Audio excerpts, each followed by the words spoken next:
Olá, bem-vindos à estreia do P Global ao Vivo, um programa que quer pôr os portugueses espalhados pelo mundo, de primeira, segunda ou terceira geração, a dar-nos a sua visão sobre Portugal. Como é o país visto de fora? Que imagem têm os portugueses no local onde vive? Faz diferença ser português ou não faz diferença alguma? E como é que os nossos compatriotas perspectivam as grandes mudanças nas comunidades onde vivem? Boa tarde em Portugal, bom dia nos Estados Unidos, onde estão os nossos convidados deste primeiro P Global ao vivo. São eles Paula Norversa, professora de História e diretora do Centro de Estudos Portugueses e Cultura da Universidade de Massachusetts, Rosa Rebimbas, deputada estadual republicana em Connecticut, e Tony Cabral, deputado estadual democrata em Massachusetts. Muito obrigada por terem aceito o convite do público e da FLAD, parceira neste projeto. Começo por si, doutora Paula Norversa, que é também diretora do Arquivo Luso-Americano Ferreira Mendes, uma espécie de cápsula do tempo, com milhares de documentos, jornais, fotografias sobre a experiência luso-americana, essa grande aventura luso-americana. Afonso Ferreira Mendes foi, aliás, um pioneiro da comunicação social portuguesa nos anos 30 e dá nome aos arquivos. Está já há quase 9 meses a dirigir o Centro de Estudos Portugueses e Cultura, já antes dirigiu o Arquivo Ferreira Mendes. Diga-me, que lugar ocupam historicamente os portugueses nos Estados Unidos? Bem, primeiro quero lhe dizer boa tarde, Leonete, e quero agradecer ao público pelo convite e também agradecer a FLAD pelo apoio. Bem, o lugar dos portugueses nesta área, quer dizer, no sítio onde chama-se South Coast, é bem importante. Isso nota-se bem agora, porque 45% das pessoas desta área identificam-se como etnicidade portuguesa. Portanto, nesta região, ser português ou ser de descendência portuguesa é importante. Agora nós somos os donos de negócios, somos representantes do país. Portanto, estamos quase na maioria, não bem na maioria, mas quase na maioria. Portanto, aqui no South Coast é muito importante. Em outras partes dos Estados Unidos, nem tão importante, mas eu quero dizer em Massachusetts, Rhode Island, Connecticut, New York, New Jersey, Califórnia e até em partes de Hawaii, sim, os portugueses são bem importantes porque já têm estado nestes estados. A presença deles já tem leva mais do que, em números suficientes, mais do que 100 anos. Muito bem. E hoje os lusodescendentes ainda sentem a ligação às origens? Ainda procuram integrar-se nas comunidades portuguesas ou já não sentem tanto essa necessidade? Não, eu acho que sim, eu acho que eles ainda sintam-se esta ligação. Nota-se, nós temos várias sociedades portuguesas, por exemplo, a CANI, também tem o Prince Henry Society, PALCAS, que é uma organização nacional. Todas estas associações ligam a primeira, segunda ou a terceira geração de portugueses às suas raízes. Já volto a si, Paula. Vamos ouvir também a experiência de dois portugueses ilustres, ambos deputados estaduais, a quem gostava de perguntar, antes de mais, como vivem a sua Portugalidade. Deputado Tony Cabral, o senhor nasceu nos Açores, na Ilha do Pico, foi muito jovem para os Estados Unidos com os seus pais, estudava de dia e trabalhava à noite, formou-se, deu aulas, aderiu ao Partido Democrata e em 1990 foi eleito para a Câmara dos Representantes de Massachusetts, onde está há 31 anos. É o único representante eleito de ascendência portuguesa nascido em Portugal. É incrível que já não há muita gente nascida em Portugal. No final dos anos 90, no final da ocupação indonésia em Timor-Leste, Tony Cabral apresentou uma proposta de lei que defendia sanções a entidades que investissem em negócios relacionados com a Indonésia. Essa proposta fez pressão ao nível dos congressistas que representavam Massachusetts no Senado, difundiu-se por senadores de vários estados e chegou à Casa Branca durante a administração de Bill Clinton. Depois convidou Ramos Horta, já depois de ter recebido o Prémio Nobel da Paz, a testemunhar perante a Assembleia de Massachusetts a importância dessa proposta de lei para Timor-Leste. Eu conto esta história porque acho espetacular, como é evidente, mas gostava de lhe perguntar se ser português foi decisivo para este contributo que deu, a partir dos Estados Unidos, para a independência de Timor-Leste. Bem, eu acho que sim. Há uma conexão com as comunidades de língua portuguesa, além da comunidade luso-descendente, e mostra que a comunidade luso-descendente ou a comunidade de língua portuguesa, quando são unidos e se há um ponto de foco, de facto podem ter influência não só na região onde residem, mas também a nível nacional dos Estados Unidos. Foi o caso e a questão de Timor-Leste. Claro, nós tivemos imenso orgulho, e Massachusetts, por exemplo, tem liderado nesse sentido, em termos de tentar influenciar eventos internacionais com os nossos recursos ou aquilo que poderemos fazer a nível local ou a nível estadual. Fomos o primeiro Estado também, na altura, em termos de criar sanções contra a África do Sul, devido ao apartheid. Também criámos sanções contra o Irão em relação às companhias petrolíferas estrangeiras. Essa proposta que eu também apresentei foi aprovada na Câmara e no Senado em Massachusetts e a gente eliminámos, portanto, havia investimentos que Massachusetts tinham em companhias, portanto, Dutch Shell, ou companhias brasileiras, companhias russas, etc., cerca de $500 milhões de investimento que foi retirado dessas companhias para pôr pressão também no Irão em relação aos assuntos que nós sabemos muito bem. Portanto, temos uma história no estado de Massachusetts de desenvolvermos em questões que têm um impacto. No caso de Timor-Leste, sem dúvida nenhuma, que tivemos um impacto. O próprio Ramos Horta pode testemunhar isso, o próprio Xanana Guzmão pode testemunhar isso. Eu já tive o prazer de visitar Timor-Leste 3 vezes. E já recebeu um prémio? Exato, com honra. E eu acho que há muito trabalho ainda a fazer em termos da economia em Timor, em termos da saúde, em termos de ensino, etc, etc. Mas o principal passo, que é poderem-se governar a si próprios, serem independentes, estão a caminho disso, eu acho que estão a desempenhar um trabalho relativamente bom. Portanto, a comunidade portuguesa cá, ou a comunidade luso-descendente, ou a comunidade de língua portuguesa, que quando se diz a comunidade de língua portuguesa, inclui também cabo-verdianos, angolanos, brasileiros, etc. E, portanto, quando nós, como eu disse no princípio, quando nós temos um ponto de foco, sabemos unir, às vezes não acontece em todas as questões, mas mostra a importância e a possibilidade de influência que a comunidade pode ter onde residem, especialmente nas regiões ou nos estados onde residem e, até um certo ponto, a nível nacional. Muito bem. Eu tenho uma grande curiosidade de saber como é que a comunidade, essa comunidade portuguesa, luso-descendente, mas também a de língua portuguesa, como disse, com outras nacionalidades, como é que daí para cá, como é que Portugal é visto?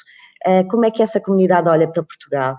Olha para Portugal como um país que fez um caminho de desenvolvimento também bastante grande nestas últimas décadas, já mais cosmopolita do que naquele tempo em que o seu deputado ou os seus pais, ou os pais os imigrantes de primeira geração tinham nessa altura um outro país por trás, não é? Para apresentar. Como é que hoje Portugal é visto?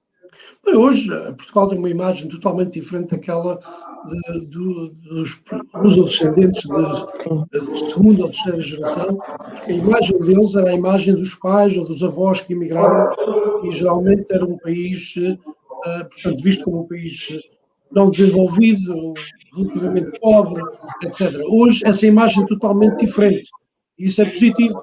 Isso tem muito a ver também com o Portugal de hoje e tem muito a ver também com a mais recente imigração para os Estados Unidos, que mostra que, de facto, conhecem um Portugal diferente e fazem, ao mesmo tempo, aos outros que não conhecem, criar uma imagem diferente. Eu acho que isso é positivo. Eu recordo-me, aqui há 30, 40 anos atrás, não era muito bom, os que eram descendências já de segunda, terceira geração portuguesa, identificados à partida como luso-americanos. Havia um certo receio, até um certo ponto. Isso hoje não acontece, mas em geral a comunidade portuguesa na nossa região, a nível nacional, é extremamente bem vista. É uma comunidade que participa em todas as atividades onde reside. Nós sabemos responder quando a pergunta é importante. Por exemplo, eu vou dar só 2 exemplos. Aqui no meu círculo eleitoral, em New Bedford, o primeiro soldado americano da cidade de New Bedford que faleceu na Primeira Guerra Mundial era luso-descendente. Também, o primeiro soldado americano, eu estou a utilizar esse americano de New Bedford, a falecer no Vietnã, na Guerra do Vietnã, também, além de ser um luso-descendente, era imigrante quando foi para o Vietnã. Veio com 10 anos de idade, com os pais, e faleceu aos 20 anos em Vietnã. Então, nós temos um orgulho imenso da nossa resposta, né, ao país onde residimos, e a comunidade acho que é extremamente bem vista, e nós hoje há um grande orgulho de ser luso-descendente, sem dúvida nenhuma. Que bom.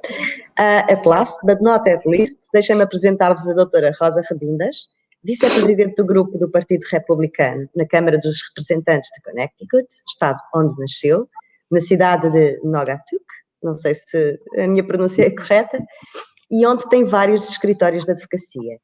Filha de imigrantes portugueses de Mortosa e Estarreja, Rosa Rebimbas tem muito orgulho nas suas raízes e é uma grande defensora da comunidade luso-americana. Tem celebrado, aliás, o Dia de Portugal no Capitólio de Connecticut todos os anos, desde que foi eleita, num estado onde há 3% de luso-descendentes, com cerca de 100 mil pessoas. É mais ou menos isto, doutora? Faço-lhe a mesma pergunta também. Como é que daí é vista a comunidade portuguesa e como é que hoje se olha daí para Portugal? Houve uma alteração substancial nas últimas décadas, a nova imigração portuguesa para os Estados Unidos já é mais literada, aliás, há um grande fluxo de investigadores, científicos, estudantes.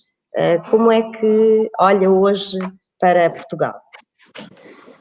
Bom dia aqui nos Estados Unidos e boa tarde aí em Portugal, e eu, mais uma vez, obrigadinha pelo convite e estar aqui junto com todos e poder falar com o público, e obrigadinho ao falar também por participarem nesta oportunidade nossa. É com muito orgulho que estou aqui, e a resposta da pergunta é assim, claro, na minha opinião, eu sou a primeira geração, nasci cá nos Estados Unidos, o português não é perfeito, mas eu continuo a praticar.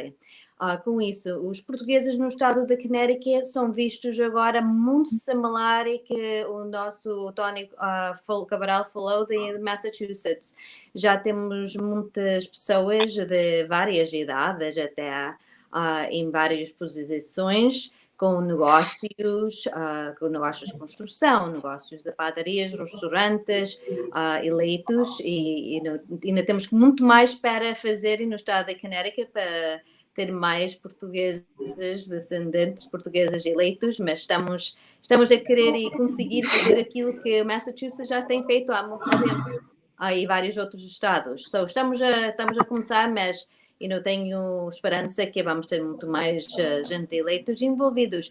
E também outra coisa que nós temos no estado do Connecticut, temos até no tribunal mais alto, que é o Connecticut Supreme Court, também temos lá uma juíza que é portuguesa. Temos pessoas em vários lugares que agora temos exemplos, que a nossa nova geração pode olhar para eles como exemplos e pessoas que podem apoiar e ajudar a conseguir aqueles sonhos que eles querem, que os pais tinham feito o sacrifício de cá vir para este país, para uma vida melhor para os filhos e para os netos. E eu acho que estamos a conseguir gradualmente, e esperamos que isso vai continuar sempre. Paula, como é que aprendeu português? Foi apenas em casa com os seus pais ou teve aulas de português para poder desenvolver bem a língua, que fala bastante bem para quem não viveu em Portugal? Bem, eu falei sempre em português em casa, porque meus pais, meus irmãos, eles emigraram para os Estados Unidos em 1960. Portanto, a língua franca na minha casa era sempre português. E além disso, eu estudei português tanto no liceu como na universidade, aqui em UMass Dartmouth. Não era UMass Dartmouth quando eu estudei cá, era Southeastern Massachusetts University, mas o bacharelato em português, estudos portugueses, e também na história. Mas há muitos lusodescendentes que já não falam português, se calhar a maioria, não é verdade? Pelo menos é essa é a ideia que nós temos. A língua portuguesa deixou de ser atrativa, não tem nenhum elemento que faça voltar a estudar o português para esses lusodescendentes de segunda ou terceira geração.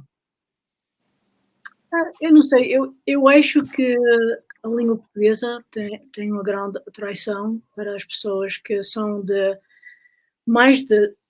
vai parecer um pouco estranho, mas eu acho que a terceira geração é que deve estar mais interessada, porque Porquê?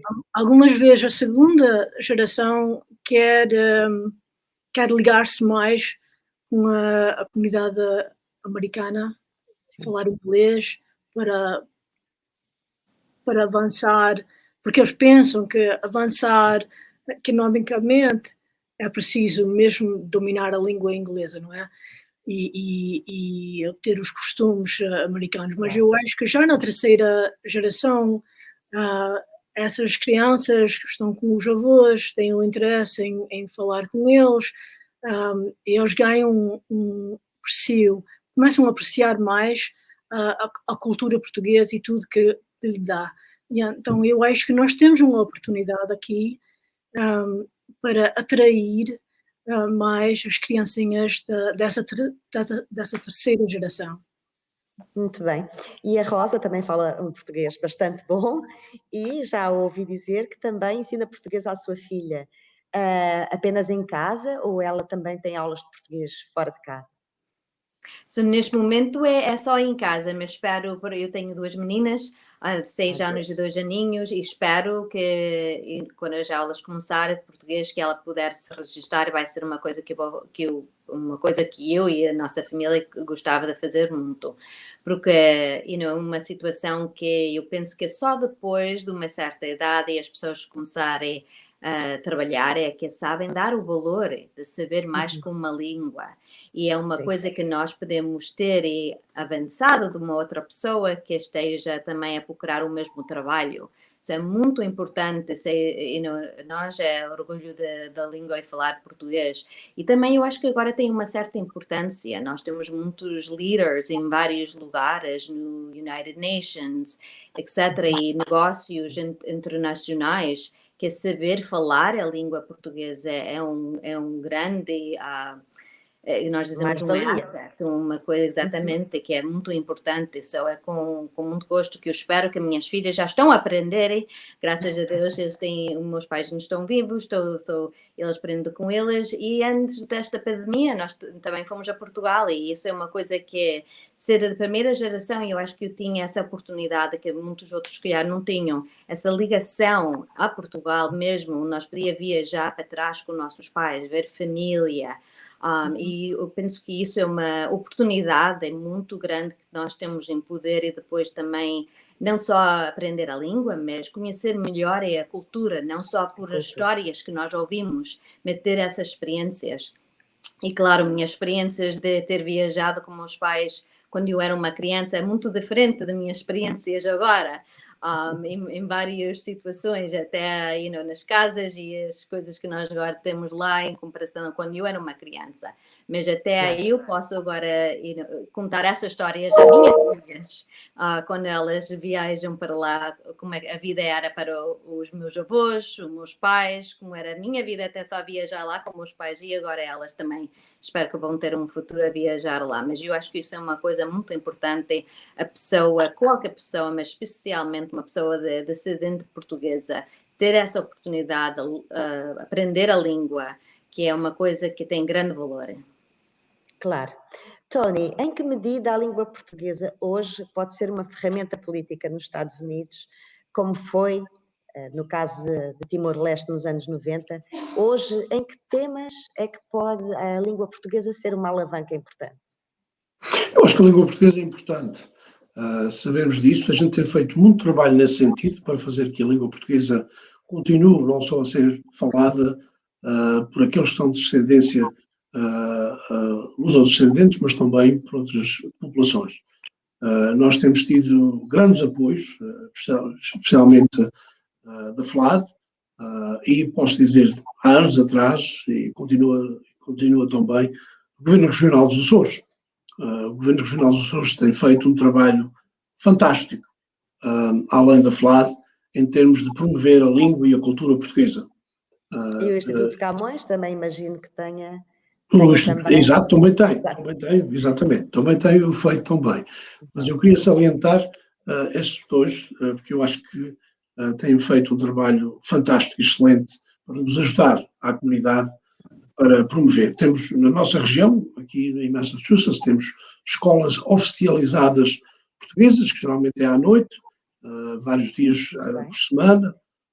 Temos uma boa rede de escolas nesse sentido, e geralmente essas escolas estão associadas a instituições luso-americanas, portanto, a clubes portugueses, como se às vezes diz, ou então outras instituições de luso-descendentes. Nós temos, no caso de New Bedford, temos uma escola oficializada desde o princípio, cerca de 1910, 1912.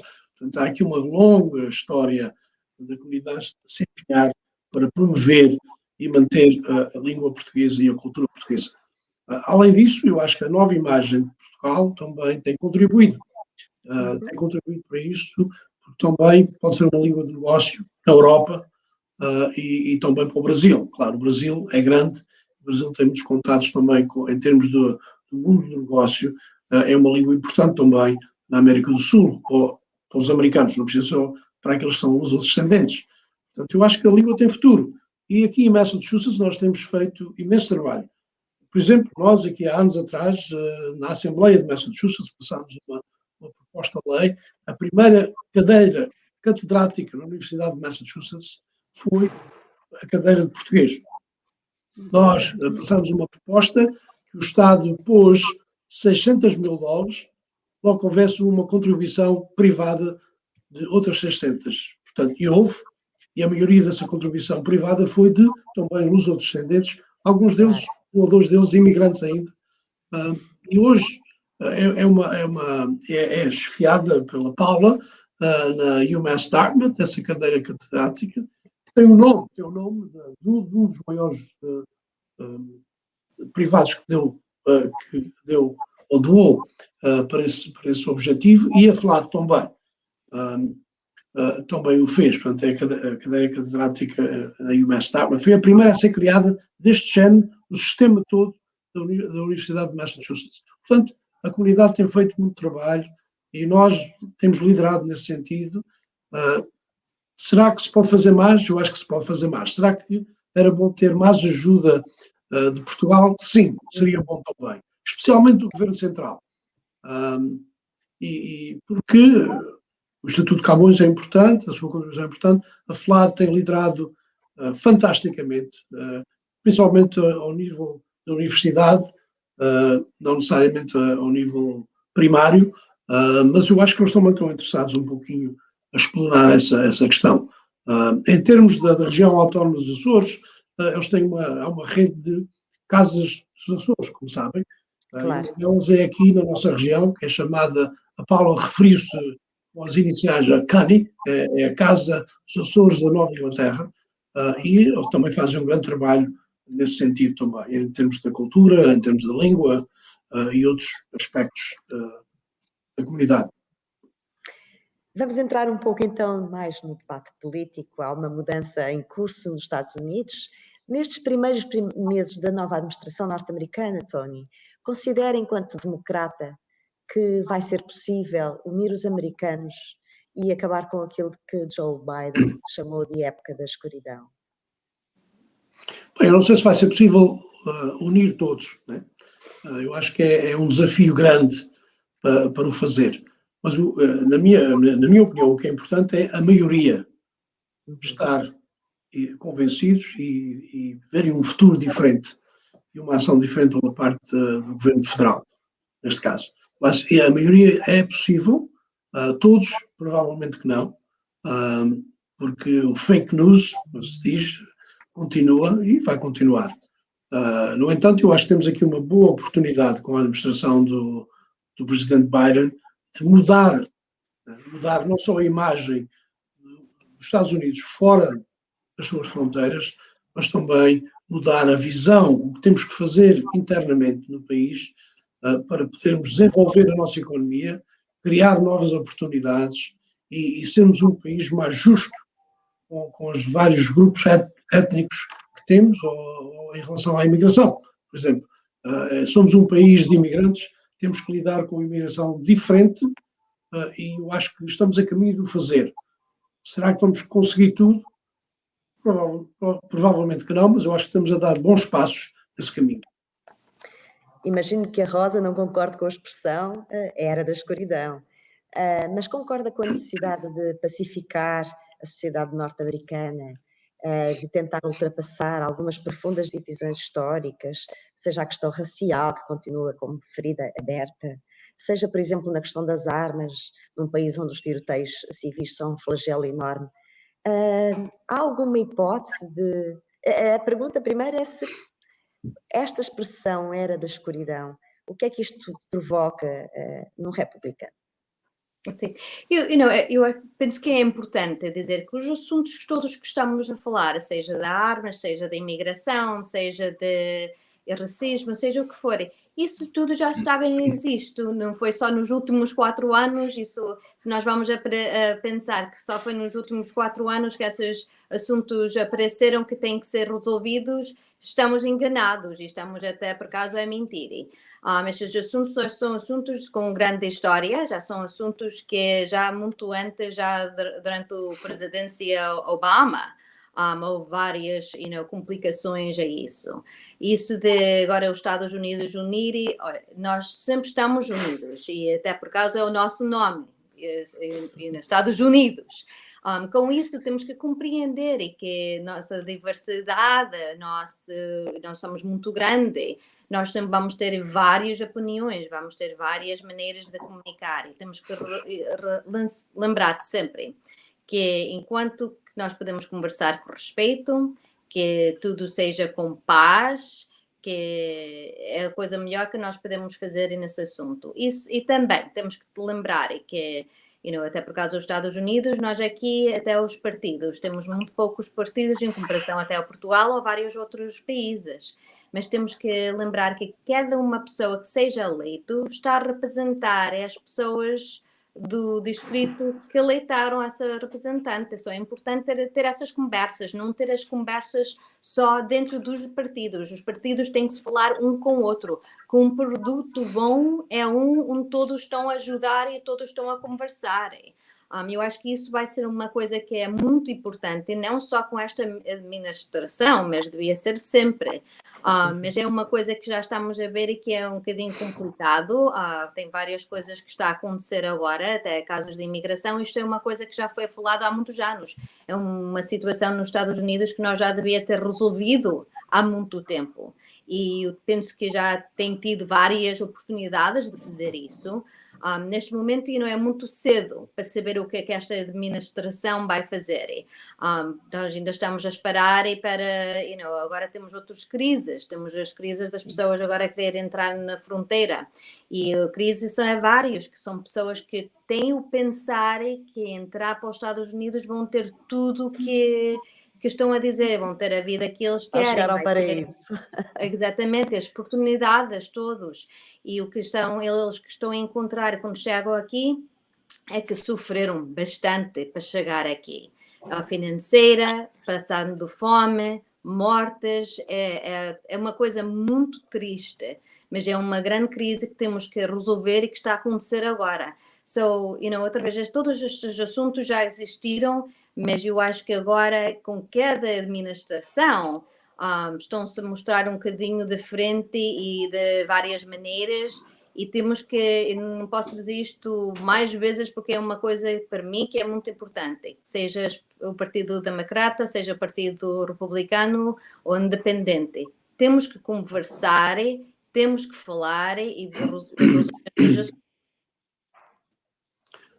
E neste diálogo político, que é naturalmente a chave das soluções políticas, há alguma hipótese neste momento de chegar a um consenso sobre a lei das armas, a revisão da lei das armas, e concordar com a extensão em todo tipo de transações da necessidade de haver um registro criminal de quem compra armas? Tivemos agora, no último mês, 2 tiroteios. Aí no Connecticut há um tiroteio há uns anos atrás, chocante, com 20 crianças muito pequenas mortas assim. Não é possível encontrar aqui, gradualmente, pelo menos, soluções que reduzam o nível de armas na sociedade americana?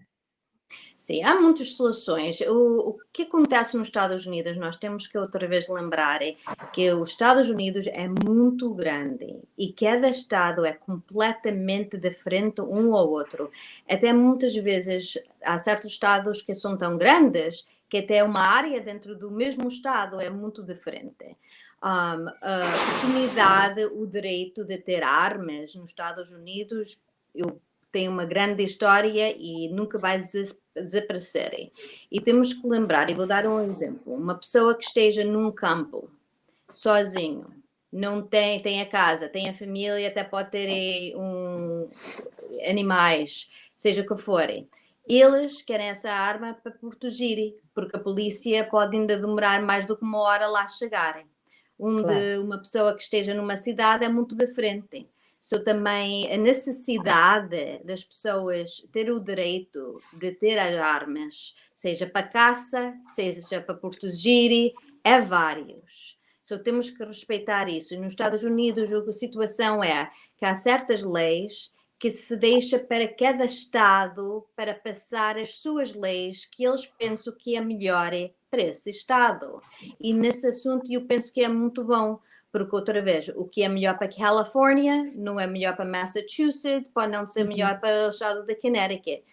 Ter essa independência entre os estados é importante. Mas, claro, também sempre temos as leis federais e eu acho que pode ter muitas conversas outra vez, que podemos ter coisas que podemos estar de acordo e as coisas que não estamos de acordo se deixa para cada estado. Agora, no assunto que tem acontecido, e até aconteceu aqui no estado de Connecticut, não mais do que 20 minutos até da cidade de Naugatuck, que eu represento, que foi em Newtown. Foi uma tragédia que ninguém pode explicar. E eu acho que não há uma solução, mas o que nós temos visto, seja nessa tragédia e vários outros, que são pessoas que nunca deviam ter acesso às armas. São pessoas que até as leis, agora mesmo que nós temos, nunca dava a eles acesso às armas. Não é tanto que seja as armas em algumas situações, mas é as pessoas terem necessidade de ajuda mental. Temos que ver estes sinais com antecedência e dar os serviços, não só à pessoa, mas à família, que muitas vezes é a família que já sabem e não há nada que eles podem fazer antes de uma situação grave destas. Nós até temos visto isso nas várias coisas que já têm acontecido e recentemente também. É um debate que vai continuar, que é muito importante, mas temos que ver todos os factos para melhor resolver as situações que está a acontecer. Muito bem. E a questão racial nos Estados Unidos também está longe de estar ultrapassada. Aliás, tem vindo a acontecer, tem vindo a aumentar esta questão, não só nos Estados Unidos, mas, por exemplo, em Portugal. que era um sítio onde havia pouco essa questão, pelo menos visível na sociedade, e agora há muito mais manifestações racistas e antirracistas, mais conflitualidade racial. Aqui, no entanto, os brancos somos nós, mas nos Estados Unidos os portugueses ainda são uma comunidade estrangeira e uma minoria, não é? E embora possam partilhar a mesma cor da pele, continuarão sempre a ser uma minoria. Isso é uma questão relevante na vossa vida? Vocês sentem que são olhados como estrangeiros, por exemplo? Rosa. Sim, tudo depende, porque também nós portugueses, nós também viemos em várias cores, somos brancos, somos um bocadinho mais escuros e também somos pretos, nós temos que, eu acho que outra vez, é uma coisa que eu, primeira geração, eu respeito muito as culturas e quero que os outros respeitem também a minha cultura. O que nós estamos a ver é com grande pena que está a acontecer, mas não é uma coisa que, em minha opinião, é novo, mas o que nós estamos a ver é que as pessoas, as pessoas que estão a fazer os protestos já sabem um bocadinho mais, porque temos as notícias, temos o social media, temos várias maneiras agora daquilo que está a acontecer, e não é só nos Estados Unidos, mas até por a Europa todo, que nós agora estamos a ver o que é que está a acontecer nos outros mundos, nos outros países, a este respeito. Eu acho que agora está mais visível, mas é uma coisa que tem sempre, existido. Agora, o que nós temos que fazer é aprender e respeitar um bocadinho melhor uns aos outros, compreender uns aos outros e ajudar onde nós podemos. Eu acho que a nossa comunidade portuguesa faz uma perfeita maneira de fazer isso, ajudar uns aos outros, seja se for alguma pessoa que tenha uma doença, que estão a arranjar dinheiro para ajudar, e uma pessoa que não fala a língua americana, quando cá primeiro chegam, e a comunidade se junta e se ajuda. Eu acho que nós temos que fazer um bocadinho mais disso, até com as outras comunidades juntas, porque eu acho que não todos têm não estão unidos com a nossa comunidade, e temos que ajudar uns aos outros. É uma situação, é um caso que vai sempre estar vivo nos Estados Unidos e para o mundo todo, mas eu acho que é um programa como este. Somos nós responsáveis, as pessoas que estão em education, na educação e eleitos estaduais, para dar o exemplo. Quando nós estamos a dizer aos outros que nós devíamos respeitar uns aos outros, que nós devíamos compreender uns aos outros melhor e ajudar uns aos outros, nós temos que ser esses exemplos. As pessoas, por várias razões, seja que não tenham as oportunidades na escola, que não tenham trabalhos, histórias, pessoas que não tinham, os pais em casa e foram fazer, certos casos criminais e têm histórias criminais. Nós temos que ajudar uns aos outros nisso para todos terem uma melhor vida. Mas eu acho que começa com nós e começa com programas, e eu quero agradecer a você esta oportunidade para nós ter estas conversas, que não são assuntos fáceis, nem são resolvidos muito facilmente, porque se fosse já estavam resolvidos, mas claro. Isto são as oportunidades que nós temos de ter estas conversas e poder ver o que é que nós podemos fazer para melhorar essas situações. Doutora Paula, alguma vez a doutora Paula é professora de História, conhece bem também a importância destas questões ao longo da história. Alguma vez vamos conseguir olhar para estas diferentes comunidades com um olhar mais limpo de preconceito, sem ter de situar cada um numa escala, numa espécie de escala social, em que uns estão mais acima, outros mais abaixo? Será que alguma vez vamos conseguir olhar para as nossas diferenças como normais? Percebe o que eu quero dizer? Quer dizer, o que é preciso, o que é que nós podemos fazer, que ferramentas a história nos dá para podermos continuar no sentido da aceitação do outro? Bem, eu não sei se isso é uma pergunta venha para um historiador ou para filósofo. Eu acho que é verdade que, do meu ponto de vista, é bem longo. A questão principal era os Estados Unidos é uma nação dividida. Sim, os Estados Unidos é uma nação dividida. Na realidade, os Estados Unidos têm sempre sido uma nação dividida. Logo no princípio da nação havia dois partidos, logo no princípio, os federalistas e os antifederalistas. E a acrimónia entre os jornais publicados em nome destes dois partidos era e é legendária. Portanto, esta situação não é nova. E tem havido épocas em que os partidos têm, cada um dos partidos tem uma crise. E um bom exemplo dessa situação era a eleição de 1912. Nessa eleição, o presidente Taft foi nomeado pelo Partido Republicano para ser candidato para presidente.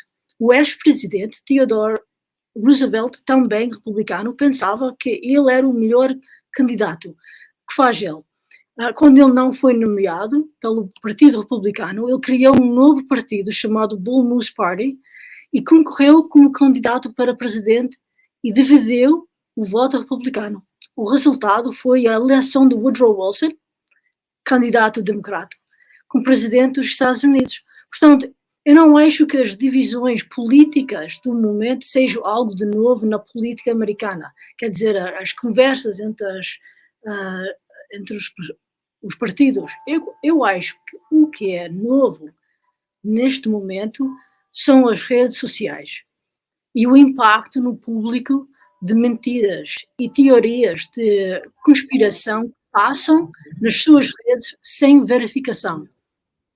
Uma das lições do 6 de janeiro é que se o jornalismo é o quarto pilar, as redes sociais são tudo.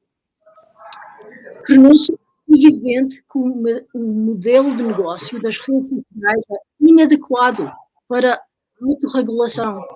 Os legisladores precisam de compreender a seriedade desta situação e iniciar uma série de regulamentos deste sector para o bem da cidadania e para evitar os problemas que tivemos neste último ciclo eleitoral.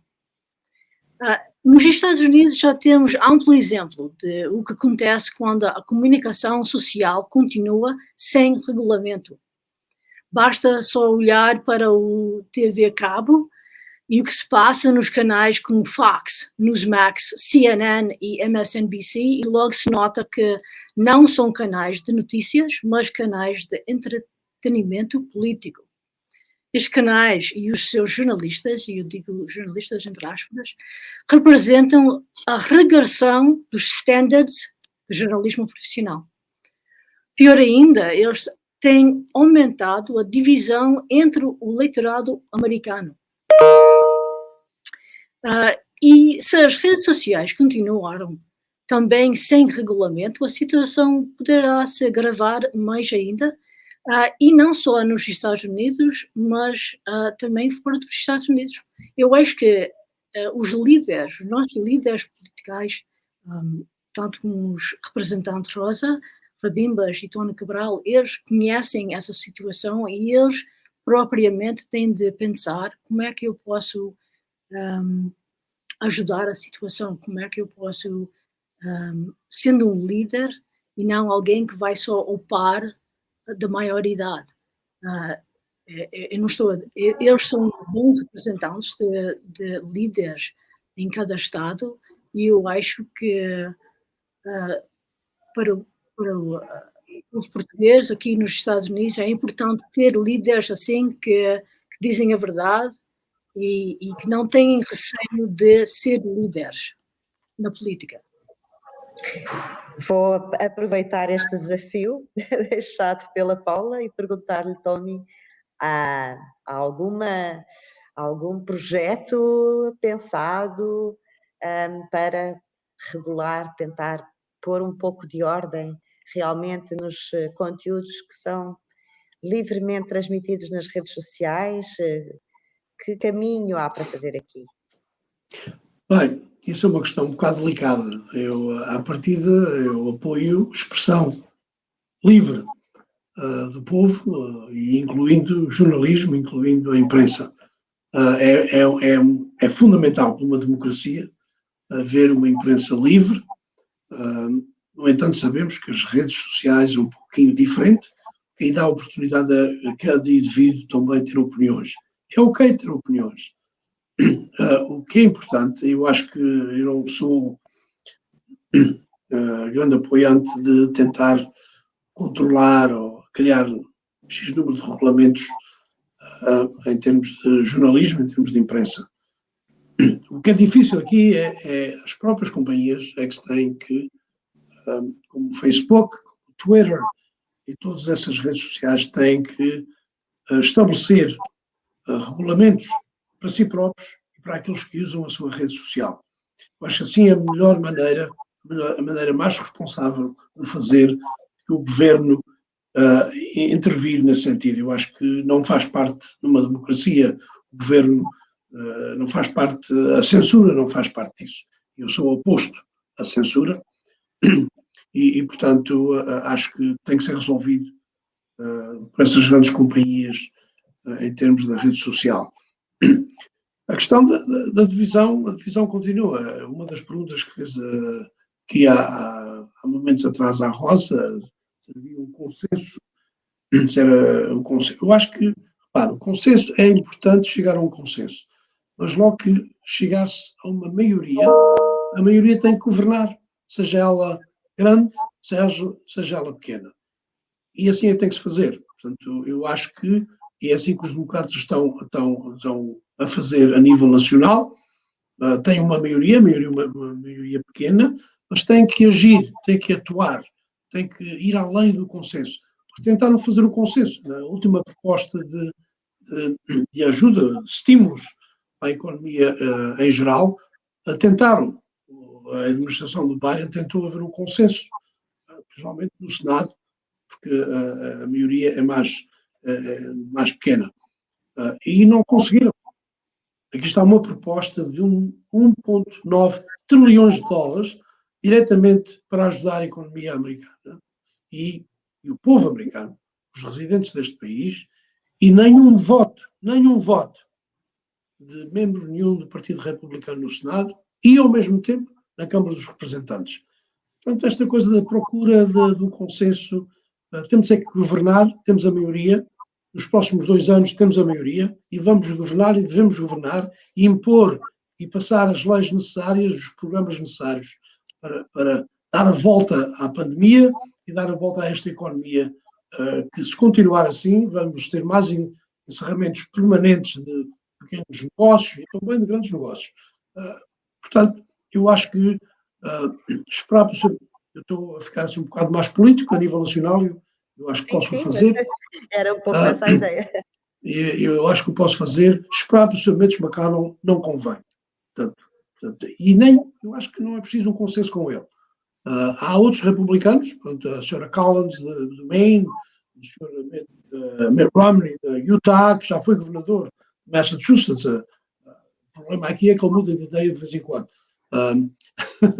Já mudava quando era governador de Massachusetts, portanto, eu não estou a falar assim fora do sentido. Em termos de racismo, existe racismo. Temos que enfrentar isso e resolver. E há maneiras de resolver. Há leis que se pode pôr em questão. Há regulamentos que podemos criar e devemos criar. Não é uma situação nova, mas o que aconteceu nos últimos 4 anos é que o presidente dos Estados Unidos, atuar como ele atuava, deu a liberdade a toda a gente falar como quer falar e discriminar como quer discriminar. Portanto, tem que haver aqui um exemplo, tem que haver um líder que respeite todas as comunidades. E nos últimos 4 anos não havia isso. O líder dos Estados Unidos não respeitava. Não respeitava ninguém. Portanto, isso tem consequências. O que veio fazer é que nós abertamente sabemos o que está a acontecer e até um certo ponto. O positivo disso é que temos agora uma grande oportunidade de consertar essas coisas. Vai resolver o racismo de uma vez para sempre? Não, vai levar tempo. Estas coisas levam tempo, porque tem que haver um conselho, tem que haver pelo menos, iniciar com o respeito uns dos outros. Como a Rosa disse, temos que nos respeitar uns aos outros, as nossas culturas, as nossas raças diferentes, temos que nos respeitar uns aos outros. Mas também tem que haver critérios, tem que haver regulamentos de comportamento, né? para a gente começar a resolver estas questões. Em termos das armas, a segunda emenda da Constituição dos Estados Unidos é fundamental. Eu apoio a segunda emenda, porque eu acho que as armas não devem estar só na mão do governo. Não é? A gente sabe, quando isso acontece, o povo não tem a habilidade de intervir se for preciso intervir. A tradição de milícias nos Estados Unidos é fundamental também, foi fundamental durante a Revolução, a Revolução dos Estados Unidos, contra a Inglaterra, claro, e isso é fundamental. Mas não quer dizer que nós não temos que ter regulamentos e critérios para a pessoa ter acesso a armas. Nós aqui em Massachusetts, a lei em Massachusetts, nós reformámos essa lei já 2 vezes nos últimos 7 anos, 8 anos, nunca mais. Aqui é difícil. A pessoa tem acesso, mas tem que mostrar que de facto é competente, tem a possibilidade, sabe, e tem que haver um registro criminal, tudo isso, não é? Para a pessoa poder ter acesso às armas. Eu acho que a lei do Estado de Massachusetts, se fosse implementada a nível nacional, resolvia uma grande parte desses tiroteios. Não quer dizer que vai resolvê-los todos, mas ia resolver a maioria deles. Portanto, o Congresso, a nível nacional, tem que atuar e há exemplos nos próprios Estados. Eu estou usando o exemplo de Massachusetts, a Rosa podia usar o exemplo de Connecticut, que eles também têm uma boa lei estadual em Connecticut, e outros Estados. Portanto, o Governo Federal também tem que, neste caso, olhar para os Estados.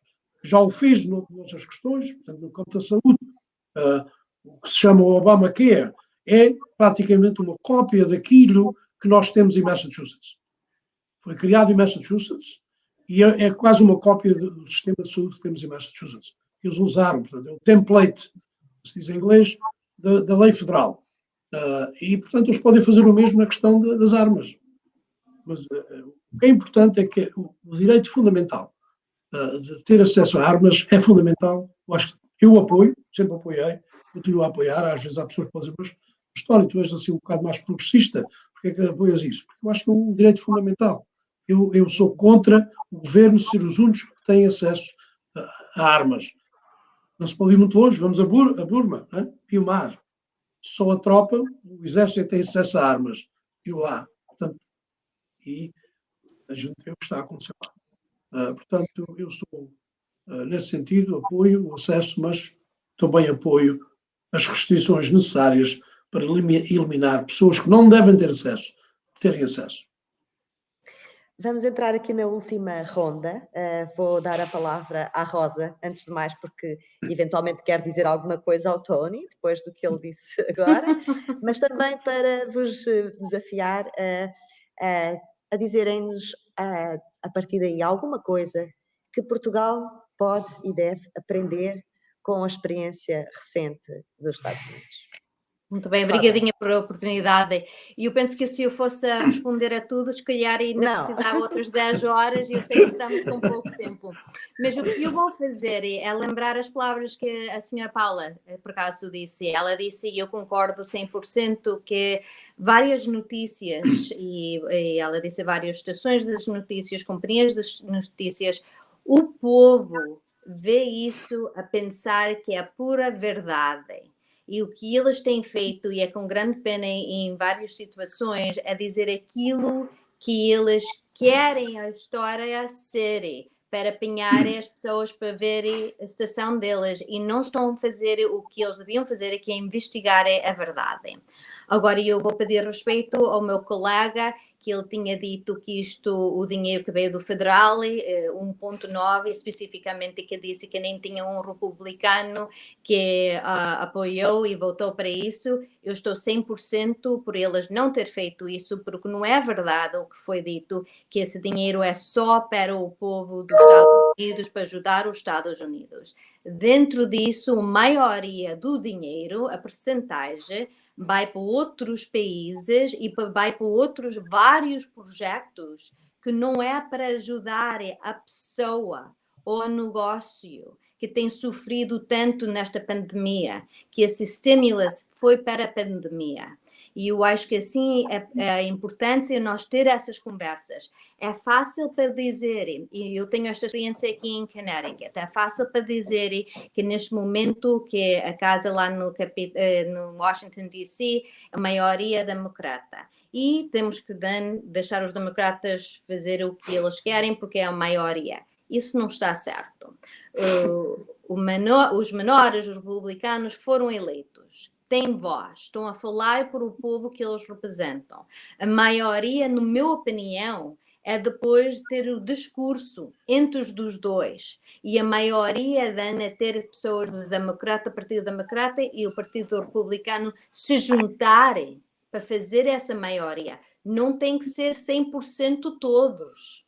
Mas aí é que eu penso que é o que nós estamos a falar, é serem os exemplos, poderem trabalhar um com os outros. Agora, se nós estamos a passar dinheiro e dar dinheiro simplesmente sem responsabilidade nenhuma, onde esse dinheiro vai, ou a razão, eu acho que é uma grande pena porque o dinheiro é do povo. O dinheiro não é do governo. Não é o governo que faz o dinheiro. É o povo que faz o dinheiro. Outra vez, e eu também no assunto do censoring, eu acho que é importante as pessoas tenham a oportunidade de ter uma conversa aberta e todos têm várias opiniões, mas é importante, e eu penso, uma responsabilidade das estações de mídia e das notícias, pelo menos para dizer se eles estão a dar as informações que é uma opinião ou que são factos e de onde é que veio os factos, porque assim é que o povo pode saber se eles vão então acreditar tudo que estão a dizer.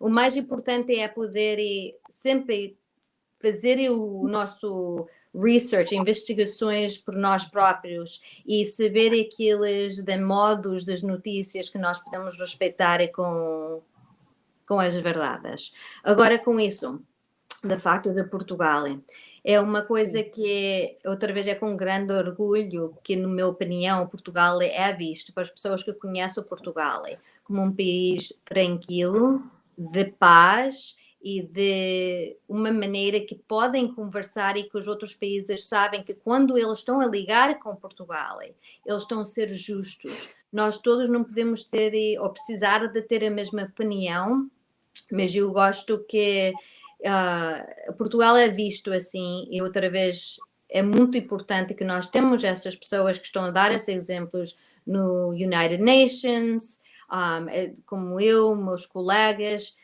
e que nós continuamos a fazer exatamente isto. É importante, porque outra vez, quando nós também falamos a pensar em um facto que seja verdade, mas algumas vezes não é a história toda. E aí ter mais do que uma pessoa a conversar, discutir, podemos de melhor dar a história inteira, que depois a pessoa que está a ouvir, que está a ver as notícias, está a ver um programa como este, pode depois ouvir, pode não precisar acreditar, mas pode depois revisar e confirmar as informações que estão a ouvir. E eu acho que isso é um ponto muito importante.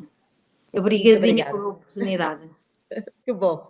Paula, o que é que Portugal poderia e deveria aprender com os últimos conflitos sociais que houve nos Estados Unidos? Eu acho que Portugal pode aprender que uma coisa, uma lição. A lição é que é importante confrontar a sua própria história, a história nacional. Uma nação não pode fugir da sua própria história, como uma pessoa não pode fugir da sua própria história. Quando uma nação não confronta